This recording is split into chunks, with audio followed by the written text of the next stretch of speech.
एक समय की बात है। एक बौद्ध भिक्षु भिक्षाटन के लिए एक गांव में जा रहा था। उसने गांव के बाहर ही एक पेड़ के नीचे एक आरामदायक स्थान ढूंढ लिया और वहां बैठ गया। उसके पास बहुत सारी बहुमुखी जनता थी जो भिक्षा के लिए उसकी ओर आ रही थी। धीरे धीरे उसके पास एक युवक आया और उसने कहा, भिक्षु बाबा, मैं आपसे एक सवाल पूछना चाहता हूँ, कृपया मेरी सहायता करें।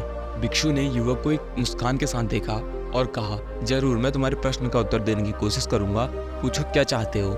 युवक ने पूछा, भिक्षु बाबा, मेरे पास बहुत कम समय है और मुझे अपने लक्ष्य को पूरा करना है, लेकिन मुझे हर बार एकांत में बैठकर मन की शांति प्राप्त करनी पड़ती है। कृपया मुझे इसके लिए कोई संदेश दीजिए जो मुझे प्रेरित कर सके। भिक्षु ने एक छोटी सी कहानी सुनाई। एक समय की बात है, एक युवक एक शिकारी के पास गया और कहा, अगर तुम मुझे शिकार करना सिखा दो।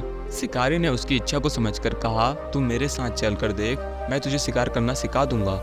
दोनों यात्री जंगल में निकल पड़े और एक समय पर उन्होंने एक जंगली जानवर को देखा। शिकारी ने एक बाण तैयार किया और उसे धनुष में रखा। युवक ने देखा कि शिकारी बाण को धनुष से निशाना लगाने के लिए तैयार हो गया है।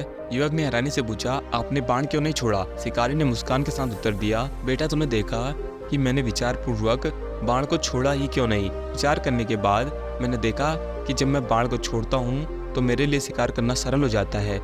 मुझे एकांत में बैठने के बजाय अपने लक्ष्य को जल्दी प्राप्त करने के लिए यह विचार करना जरूरी है। युवक ने इस संदेश को समझा और सोचा कि उसे अपने लक्ष्य को प्राप्त करने के लिए अपनी इच्छाओं को छोड़ना होगा। उसने भिक्षु को धन्यवाद दिया और वापस अपने लक्ष्य की ओर अग्रसर हुआ। यह कहानी हमें यह सिखाती है कि जिंदगी में हमेशा एकांत में बैठकर अपने लक्ष्य को प्राप्त करने की जरूरत नहीं होती है। हमें विचार करने के बाद कार्रवाई करनी चाहिए और उच्चारण करने के बजाय कर्तव्य करना चाहिए। हमेशा यात्रा पर बने रहे, विचार करें और उच्चारण करें, तब हम अपने लक्ष्य की ओर प्रगति कर सकते हैं। इस कहानी के माध्यम से हमें यह समझ में आता है कि एकांत में बैठकर आदर्शों और सपनों की बातें करने से कुछ नहीं होगा, बल्कि हमें उठना पड़ेगा, कार्य करना पड़ेगा और अपने लक्ष्य की प्राप्ति के लिए कठिनाइयों का सामना करना पड़ेगा। यही हमें सफलता की ओर ले जाने वाला मार्ग होगा।